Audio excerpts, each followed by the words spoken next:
Now we're gonna make it funny though if we do it. Well, it's good, YouTube, man. Welcome back to the channel, man. The most lit channel on the tube, man. Hey, today I got the boys with me, man. Y'all introduce yourself. Slackery. What they call it. Introduce yourself. Ranye. Brother. Ranye. I don't keep all this in the video. I ain't doing no editing. But today, man, we gonna be reacting to the GOAT debate. Now, before we watch the video, the GOAT between LeBron and Mike. But before we start the video, what y'all think? Who y'all got? Just say the names, and then we gonna watch the video, and then after we gonna talk about it. Mike. Who you got, bro? Jordan. I got Mike too, though. Jordan. So it's probably gonna be a lot of Michael Jordan talk during the video. But if some LeBron fact come up, we gotta talk about it. Yeah. We gotta talk about it. But why would LeBron got going on? But let's just gonna get to the video, man. We don't wanna do too much talking.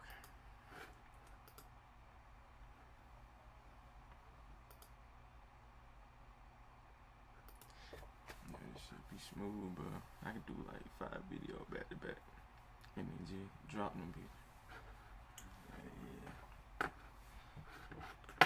Let me put this in right here though.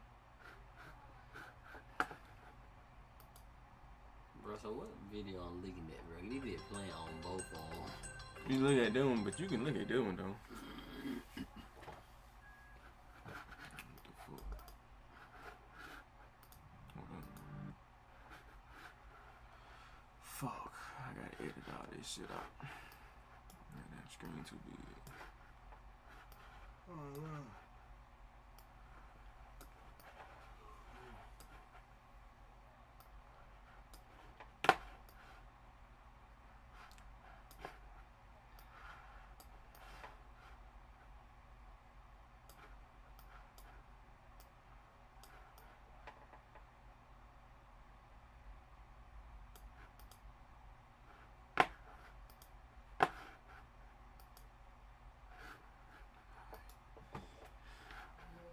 How you learn how to do this? YouTube videos.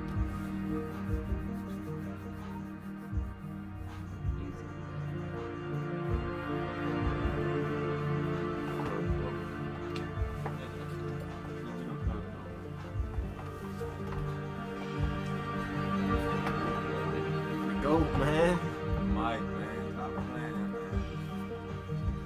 Just floating now. And then whenever y'all want to pause it, you know, y'all can just What the fuck you call the space bar? Wait up. You call it the space bar? Yeah.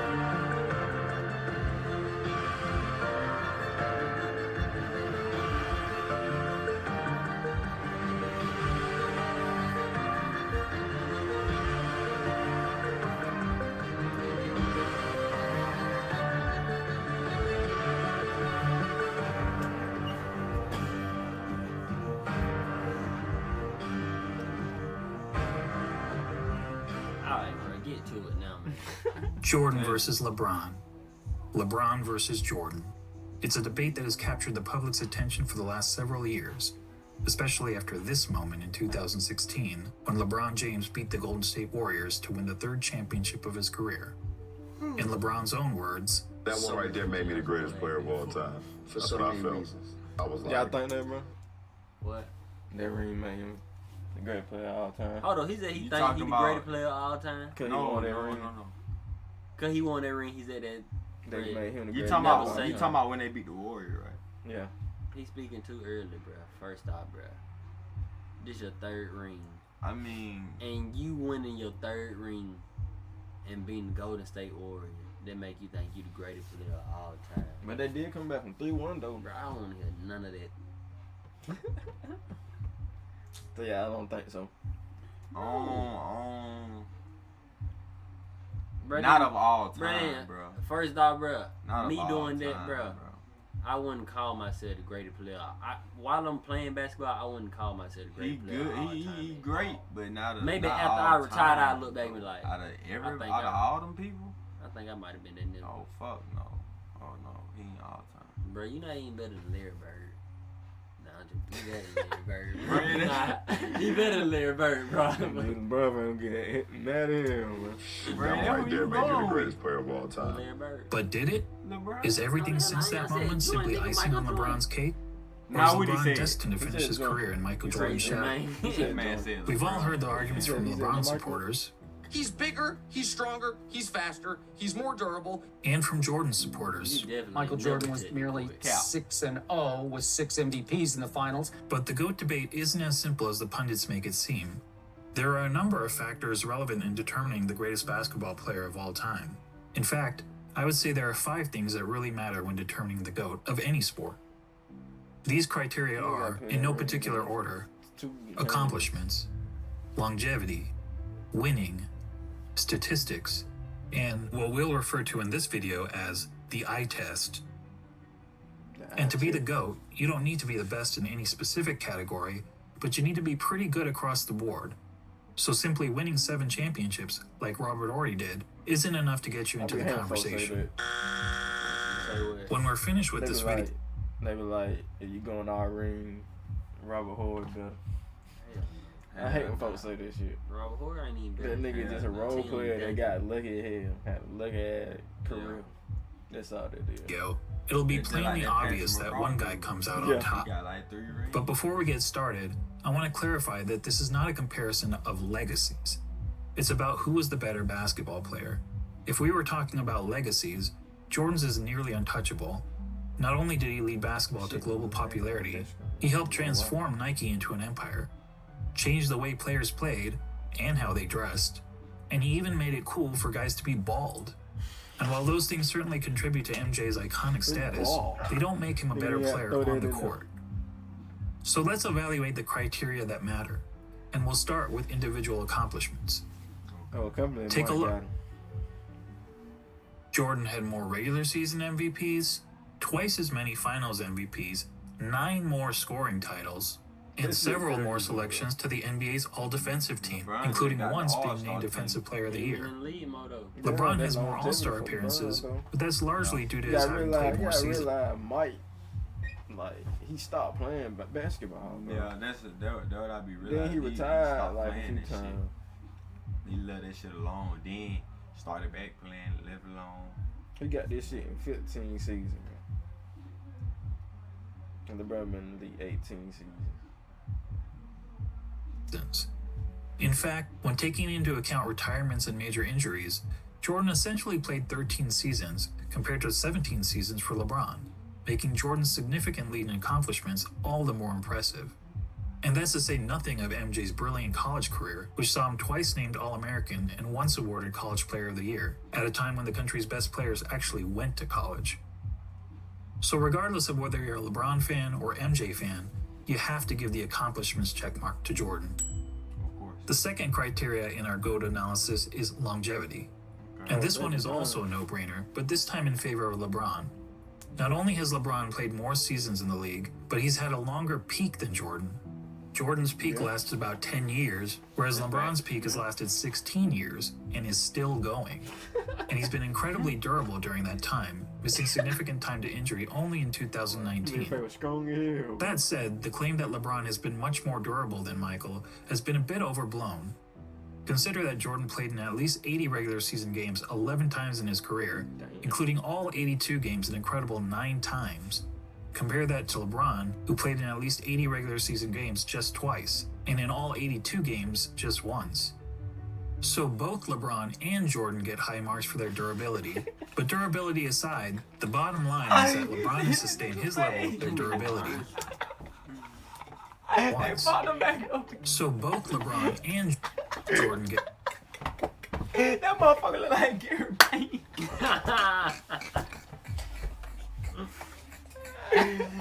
Oh, that nigga got a mean ass face on, bro. That look like Gary Payne right now. Like Gary, man. marks for their durability But durability aside, the bottom line is that LeBron has sustained his level of excellence for a much longer period of time than Jordan, which puts the longevity checkmark squarely in LeBron's corner. Longevity. That brings us to the third GOAT criteria, I haven't heard winning. Winning. As we all know, Jordan. Jordan won 6 6 for 6. championships. LeBron has won 3. 6 for 6. Jordan is 6-0 in the NBA Finals. LeBron is 3-6. Yes, LeBron has made the finals 9 times compared to only 6 times for Jordan, but let's not pretend that making the finals is the same thing, or even close to the same thing, as winning a title. Take a prime example from another sport, the Buffalo Bills. They're the only team in NFL history to appear in 4 consecutive Super Bowls. But is there a single player or fan of that team that wouldn't trade all 4 of those appearances for just 1 Super Bowl win? Frankly, talk to any fan whose team lost the season's final game and ask them how they felt afterward. Almost universally, their feelings are of sadness, anger, and disappointment. And that's just the fans. For players, those feelings are only magnified. Listen to Charles Barkley talk about losing in the NBA Finals. And I was just in shock when it was over because I was frustrated because I couldn't wheel my team past Michael and the Bulls. And first of all, I don't think I've ever gotten over it, number one. But that was traumatic, and it's painful. So we can all stop with this false equivalence between winning the championship and finishing runner-up. In the words of Herm Edwards, Play to win the game.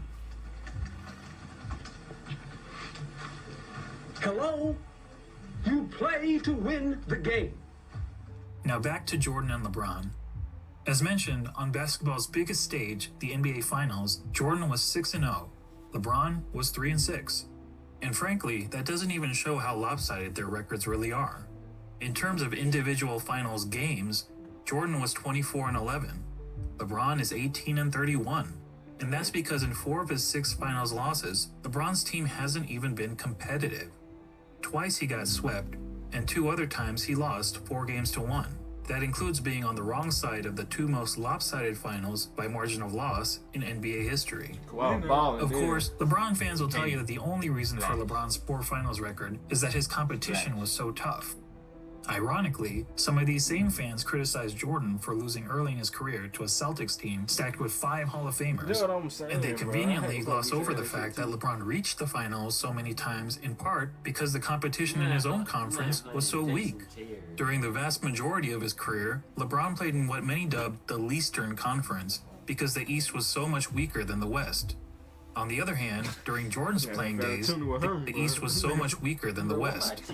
On the other hand, during Jordan's playing days, the East was generally considered the stronger conference, as Jordan had to battle through hard-fought rivalries against the Bad Boy Pistons, Patrick Ewing's Knicks, the Shaq Penny-led Magic, and Reggie Miller's Pacers. That said, if you want to blame LeBron's failure in the finals on the level of his competition, I won't argue with you.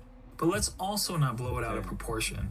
If you look at the average number of wins of their finals opponents, you'll see that LeBron's finals opponents averaged 60.8 wins per season, whereas Jordan's finals opponents averaged 61.2 wins per season. So as it turns out, both players face stiff competition in the finals. But a big reason we don't hold the 93 Suns, the 96 Sonics, or the 98 Jazz in the same regard as some of LeBron's finals opponents is because, unlike LeBron's adversaries, Jordan's opponents never actually won the Larry O'Brien Trophy. Which goes to my original point, that the difference between winning the title and finishing runner-up is huge. And the reason those teams never won the title? This guy. Look, I'm not trying to say that Jordan's opponents were as good as the Warriors teams that LeBron faced 4 times in the finals. The truth is that Jordan never played a juggernaut quite like that. But there's a pretty good reason for that. Jordan's Bulls were the juggernaut. They were the team winning 70-plus games. They were the team with the target on their back every year. And as the Warriors showed us, that's not an easy place to be. As great as the Warriors were, they were never able to string together 3 consecutive championships.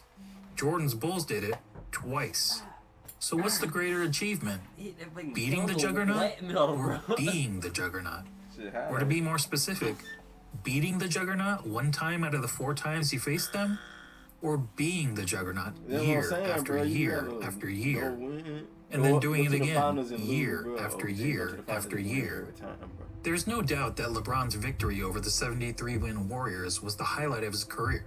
But it's not the first time that an underdog has won the championship, and there actually have been much bigger underdogs who ended up winning the title. But how many times have we seen a player lead his team to 6 championships in 8 years? Prior to Jordan's Bulls, only Bill Russell's Celtics ever accomplished that feat in the NBA, when they incredibly That won nigga Bill 11 Russell got a championships. couple of them. That nigga was coaching and playing. He was the head coach and was playing, bro. I swear to God. I swear to God, bro. I don't know how the hell that nigga do that shit. Exactly, that nigga. Nigga. I don't want him on my team. Nigga not call getting time out when He he not break getting the no ball play down, time. bro. He not getting no play Then time. sit the people down on the bench. Run the play. The nigga really could goddamn just make a play for him every time. 13 Who he seasons. playing? However, back then, there was an average of less than 10 teams in the league, and only a couple rounds of playoffs, so it was considerably easier to win a title. And no player, not even Bill Russell, ever had a run of winning 25 of 26 playoff series, as Michael Jordan did. And Michael's pattern of winning goes beyond the NBA. Let's not forget that Jordan has never won anything but gold in the Olympics, and he also earned an NCAA championship, in which he hit the first of 2 iconic championship-winning shots in his career. All that is to say, when it comes to winning, the checkmark clearly goes to Jordan. Cut, bro. Exactly, bro. On to the fourth Okay. GOAT criteria, statistics. This one is a bit more complicated. I mean, how do you... I feel like it probably it might be LeBron. It might be. For I what? think it statistics like stats. I think I say might be LeBron too, LeBron. though. Yeah, but LeBron. out here, Cause all LeBron around more player. big man, you know Yeah, what I'm saying? He all get around. more All around player. assists and And he you been know what I'm around saying, more. rebounds and shit. So he probably got better stats. Yeah, I think LeBron. You statistically evaluate 2 players who Jordan- played in different Jordan ain't eras no under hope. different rules at different positions. He got some One way of bad doing it is to stats. simply look at the 8 No. traditional statistics of basketball. Points, assists, rebounds, steals, blocks, field goal percentage, free throw percentage, and turnovers. And we'll focus on per game stats rather than cumulative stats, since cumulative stats such as total career points and total career assists really speak to longevity, which is already its own category of the GOAT analysis. Per game stats, on the other hand, is more of an apples to apples comparison. LeBron So about looking at the whole 8 lot. traditional stats, Okay. we see that Jordan leads LeBron in Okay, yeah. It look. Check the cash now. I already look. It seemed like LeBron ahead on. Jordan got more points, but other than like assists, some rebounds, some. Mike got more steals. He got more steal though, and blocks. and block, and Free throw percent. yeah. He got that turnover. It like 50-50 kind of. He only got him in assists and rebound He bigger though. He and field goal. Yeah, that's what I'm saying. Like it's supposed to be LeBron category anyway because like he's more all around. But Jordan is still sticking. Shit. neck and neck, But yeah, neck and neck, neck and neck. you see what I'm saying? 5 of them: points per game, steals per game, blocks per game, free throw percentage, and fewer turnovers. LeBron leads in the other 3: assists per game, rebounds per game, and field goal percentage. But that's a pretty simplistic way of looking at statistics. What if we instead turn to analytics? Probably the most well-known analytic stat is player efficiency rating, or PER for short. This metric was created by respected basketball analyst John Hollinger to give an overall rating to a player's performance based on traditional stats like the ones we just mentioned. Jordan has led the league in PER 7 times, LeBron 6 times. Jordan has finished top 3 in PER 10 times, LeBron 9 times. In fact, Jordan has the highest career PER in both the regular season and the playoffs. That's crazy. Another popular analytics stat is win shares. Jordan has led the league in win shares 8 times, LeBron 5 times. Jordan has finished top 3 in win shares 11 times, LeBron 6 times. And when it comes to win shares per 48 minutes, Jordan has the highest career rating in both the regular season and the playoffs. What about box plus minus? Until recently, LeBron was actually ahead of Jordan in career box plus minus. But after the 2017 season gave Russell Westbrook the greatest single-season box plus minus in history by a wide margin, the architect of box plus minus realized that the stat was fundamentally flawed. So he made some changes to improve its formula. As a result, Michael Jordan now has the highest career box plus minus in both the regular season and the playoffs.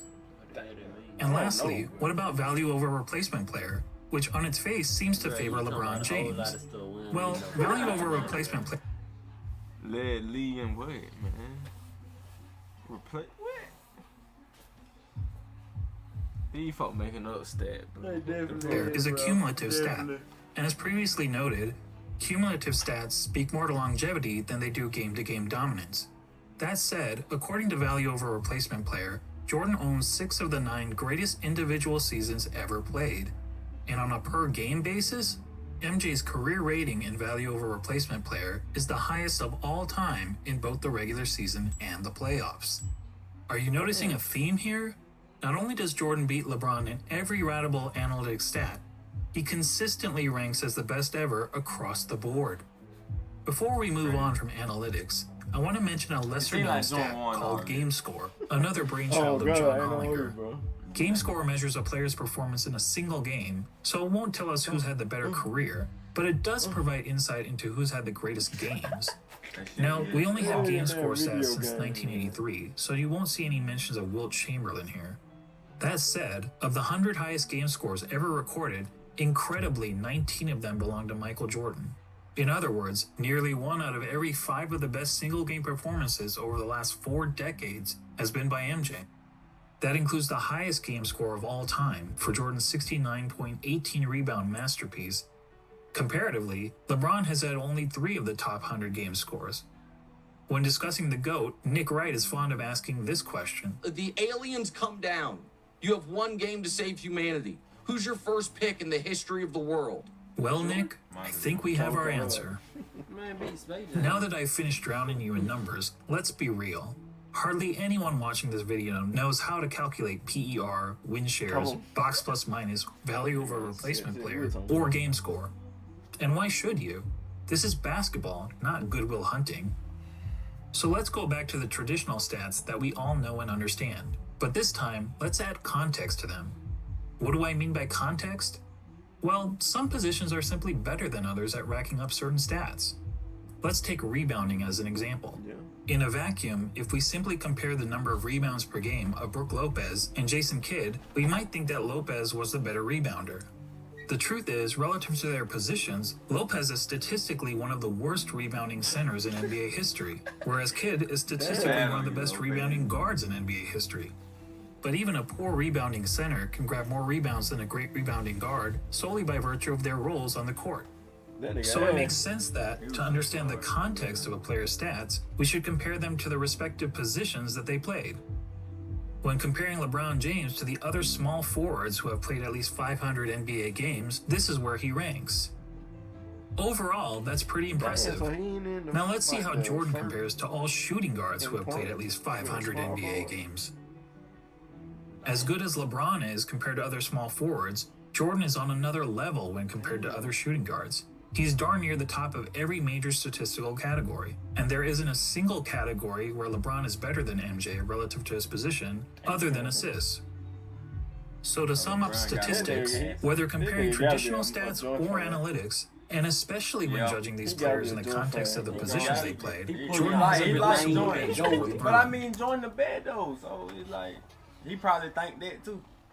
Could every goddamn category join winning, bro. God damn.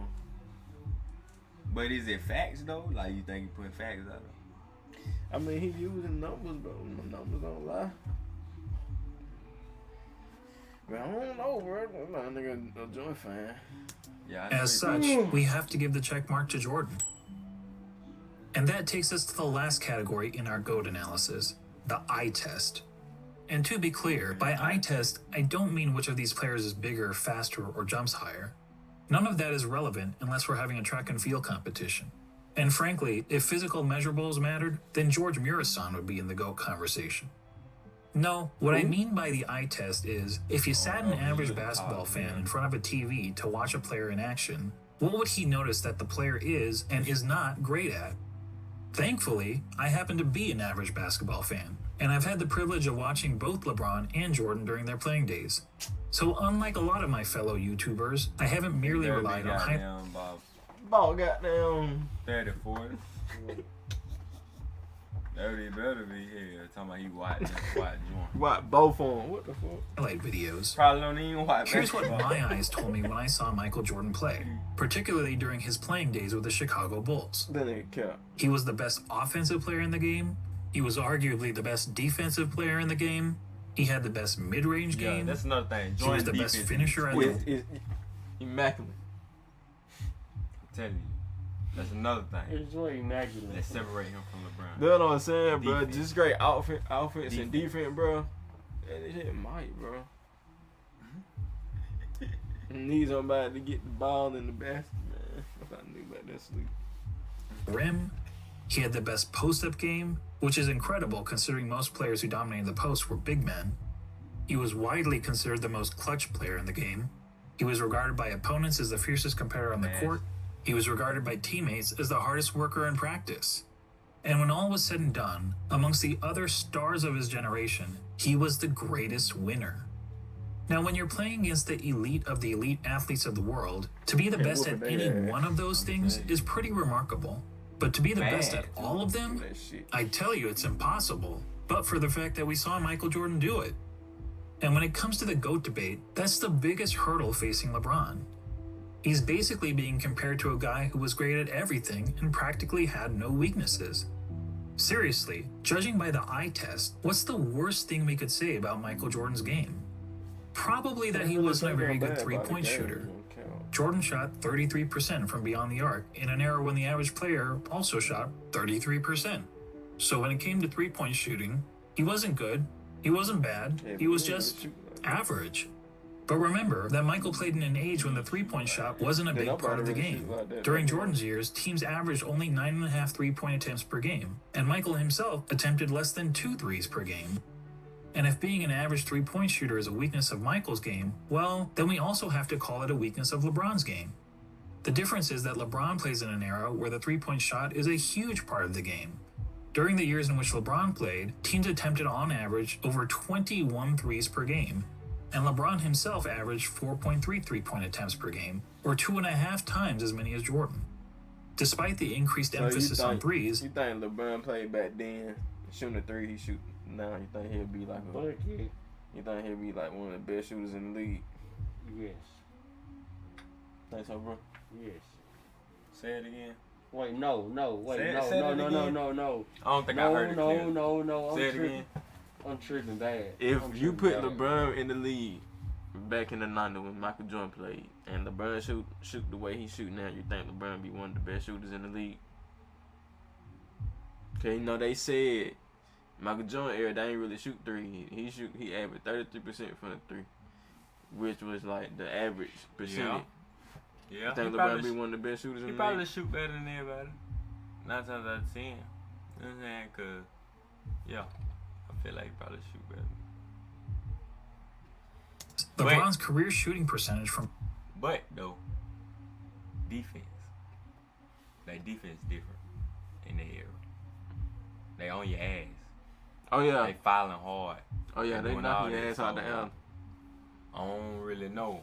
You know what I'm saying? That I don't really know. Bro, wake up, bro. I ain't gonna want to be in the middle of me sleep, man. Who's that all sleep? From beyond the arc is only a hair better than Jordan at 34%. And it's actually slightly below his peers, who averaged 35% from three during his era. But to reiterate, being an average three-point shooter was by far the worst part of MJ's game. For LeBron, it's not even close. LeBron, in fact, has 4 major weaknesses as a basketball player, each of which is readily apparent to anyone who's actually watched him play. First, he's not a good free throw shooter. For his career, LeBron has shot around 73.5% from the free throw line, which is pretty poor for a player who handles the ball as much as he does. Not a lot. In fact, many analysts point out that at the end of games, LeBron shies away from driving to the basket because he's afraid of being sent to the line. I don't know whether that's true, but what I do know is that the odds of LeBron hitting 2 consecutive free throws is statistically not much better than a coin flip. Damn, he blew that game. Jordan, on the other hand, shot a solid 83.5% from the free throw line during his career. And MJ never shied away from contact at the end of games. LeBron's second weakness is that he's an inconsistent defender. Sure, he's had some years where he was elite defensively, which is evidenced by his numerous selections to the NBA's all-defensive team, but he's also had several years where he's practically been a liability on the defensive end. Compare that to MJ, who during his Bulls days was a consistently elite defender. In fact, Jordan is the only player to rank in the top 5 amongst all guards in both steals per game and blocks per game for his career. Additionally, Michael led his position in defensive win shares practically every year that he played for the Bulls, an incredible 10 times. LeBron, comparatively, has led his position in defensive win shares on just 4 occasions, and in 5 of his last 7 seasons, he didn't even crack the top 10 at his position in defensive win shares. Now, some will excuse LeBron's recent fall-off on the defensive end as a byproduct of his resting on defense so that he can have more energy on offense. And we can debate the merits of that strategy, but resting on defense is not something Michael Jordan was ever accused of doing. Heck, even as a 40-year-old, he was busting his tail on the defensive end. But what about the notion that LeBron's been the more versatile defender? LeBron supporters will argue that he can guard positions 1 through 5 on the court, such as when he guarded Derrick Rose for stretches in the 2011 playoffs. But LeBron's guarding the opposing team's point guard or center isn't something that happens very often. In fact, during his career, LeBron has spent less than 5% of his total minutes guarding the opposing players 1 or 5. So the versatility argument is highly exaggerated. And look, when it comes to versatility, Hometown Buffet may have a more versatile menu than Spago. That doesn't make it a better restaurant. LeBron's third weakness is that he's not a very good shooter. And this is a pretty significant flaw for someone claiming to be the GOAT. I mean, shooting the ball is the quintessential skill in the game of basketball. It's the part of the game that everyone practices, whether on the playground, at the YMCA, or in the NBA. Now, some people will contend that LeBron is actually a better shooter than Jordan because he has a better career field goal percentage. And yes, LeBron's career field goal percentage is 50.4% compared to Jordan's 49.7%. But recall what I said about placing stats into proper context. To help us understand context when it comes to shooting, allow me to introduce DeAndre Jordan and Tyson Chandler. We all know that DeAndre and Tyson were great rebounders and defenders. But what if I told you that they were also 2 of the greatest shooters of all time? That would be certifiably crazy. Yet if you look at all the shooting metrics, field goal percentage, effective field goal percentage, true shooting percentage, both of these guys rank near the top in NBA history. Of course, there's an obvious reason for that. As we all know, both DeAndre Jordan and Tyson Chandler take a lot of their shot attempts on dunks, layups, and putbacks, which are extremely high percentage shots. Well, guess what? So does LeBron James. In fact, every single year of his career, the shot that LeBron James has taken the most has been within 0 to 3 feet from the basket. In other words, dunks, layups, and putbacks. More than 1 of every 3 of LeBron's shots has been within this point-blank range, which is aided by his playing in an era where it's been relatively easy to get to the rim, particularly when compared to the physical era in which Jordan played. And just like every other player, LeBron is really effective from 0 to 3 feet, hitting over 73% of these shots. But how does LeBron fare from outside this range?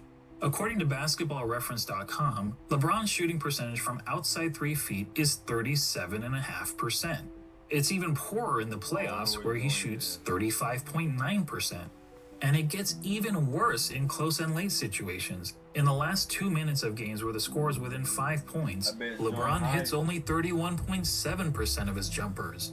Look, it doesn't take a rocket scientist to know that these numbers aren't very good, which is probably why in the 2013 finals, the Spurs' defensive strategy against the Heat was to basically dare LeBron James to shoot.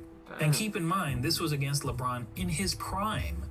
Can you imagine an opposing coach using a similar strategy against MJ?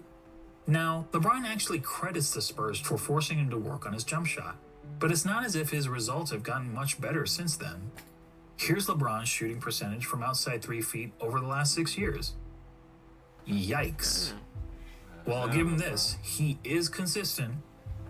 For comparison, consider that in the last year of Michael Jordan's career, as an aging player on the Washington Wizards, Jordan shot close to 42% from outside 3 feet. Damn. While that's certainly not great, So that nigga it means might that even really as a could shoot like 40-year-old damn, he shell didn't of his shoot. former self, Jordan was still a better shooter, a Nigga far was better shooter than LeBron James. Going out there shooting Unfortunately, true Basketball Reference doesn't have advanced shooting metrics from Michael's Bulls days when he was a significantly more efficient scorer, but few would argue that Michael was anything but a lethal jump shooter when he was wearing red and black. When it comes to shooting, all of us can recall practicing shots on the blacktop, counting down 3, 2, 1 before launching a shot at the rim. Well, if you were pretending to be LeBron James, you'd brick almost 2/3 of the time. Actually, that's not entirely true. If you were playing against a countdown, it would be much, much worse. And that gets me to the last major weakness of LeBron's game, his Nigga walked performance, so or bad. more accurately, lack of performance, in the clutch. Remember when people were praising LeBron for making a couple of buzzer beaters in the playoffs 2 years ago? They used these stats to claim that LeBron was better in the clutch than Jordan. But look at these numbers carefully. What stands out to you? How about this? People were using a sample size of less than 1 shot per season to make the case that LeBron was more clutch than Jordan. That would be the equivalent of polling just 100 people in the country to try to predict the winner of the next presidential election. So let's use more telling stats, shall we? Here's a situation that's often used to determine a player's clutchness. 5 seconds to go in the fourth quarter or overtime, and your team needs a bucket to either win or tie the game. It answers the age-old question, who do you want taking the last shot with the game on the line? It turns out that in the regular season and playoffs combined, LeBron has taken 94 such shots. That's a pretty good sample size. And how many of those 94 shots has LeBron made? 19, for a shooting percentage of 20%. Let me repeat that. 20%. Guys, that's not bad in the clutch. That's atrocious. Michael Jordan in the same situation shot roughly 50%. Yes, that's right. Jordan's performance under pressure was the same as it was throughout the rest of the game. And that, my friends, is the definition of clutch. So there you go. When it comes to the eye test, our eyes tell us that one player, Michael Jordan, is great at everything and has practically no weaknesses. And the other player, LeBron James, while also having a ton of strengths, has several obvious flaws to his game. And when all is said and done, after analyzing the 5 key factors of being the GOAT, Jordan gets 4 check marks to LeBron's 1, making this GOAT debate, well, not much of a debate at all. Now, don't get me wrong. I'm not saying that LeBron James is a bad player. He's a phenomenal player. Personally, I have him on basketball's Mount Rushmore, along with Jordan, Kareem, Wilt Chamberlain, and Bill Russell. He's just not Michael Jordan. And just to underscore how good MJ was, let's ignore LeBron and Jordan for a minute and focus on the other 3 players highlighted here, Kareem, Wilt, and Bill Russell. Most would agree that these are the 3 greatest centers in the You got NBA. them on your top 5, bro? Them 3 right now. Yeah. I put Will. I put out 3 of them. Cause that Kareem and What about you, bro? What about you, I bro? don't know the question. I know what to go. I said that you got one of them 3 on your top 5. Put it in Kareem, Bill Russell, and Abdul Jabbar. Yeah. I got Kareem. On your top 5? Yeah. Yeah, I say. Bill Russell, Bill Russell I never see. wowed me. He just had rings. His play style never wowed me. That one the fuck with ass. That one the fuck with ass. Gotta be one with, especially one with. Same way he scored 100. That fuck had to be ass. In no way. History, and each of them has a strong case to justify his standing among basketball royalty. Wilt is an all-time great because he was an offensive force of nature, and he holds a ton of NBA records. Russell is in the conversation because he was a dominant defender and a perennial champion. Kareem also led his team to numerous titles, and in terms of individual awards and accolades, was the most decorated of the 3. Not to mention, he had the NBA's most unguardable shot. Now imagine a center that had all the best qualities from these three titans. A player like that would be the basketball equivalent of Thanos. Now add to that player the highest level of intangible attributes, such as a tireless work ethic, unmatched killer instinct, and an ability to deliver in the clutch. And now you'd essentially be looking at Thanos with all of the Infinity Stones, and no one would question whether this player was the greatest of all time. But the truth is, we don't have to imagine such a player. That player already existed. He just happened to be a shooting guard, not a center. When you think about it, Michael Jordan is the real-life version of an overpowered video game character. He had all the qualities we look for in a superstar athlete, and he had it in spades. He's basically Babe Ruth, if Babe Ruth played defense like Willie Mays. And that's why, even in comparison to the other all-time greats, he is truly in a class of his own. Simply put, he's the GOAT. Coming in doing shit big man used to do. And winning on top of that.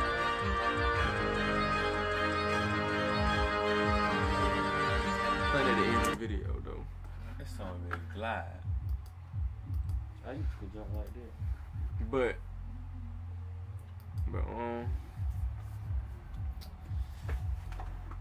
so y'all think that video proves something? Or he was just not a LeBron fan? From what I was awake to watch, it proves something. Prove a little something. That John was better.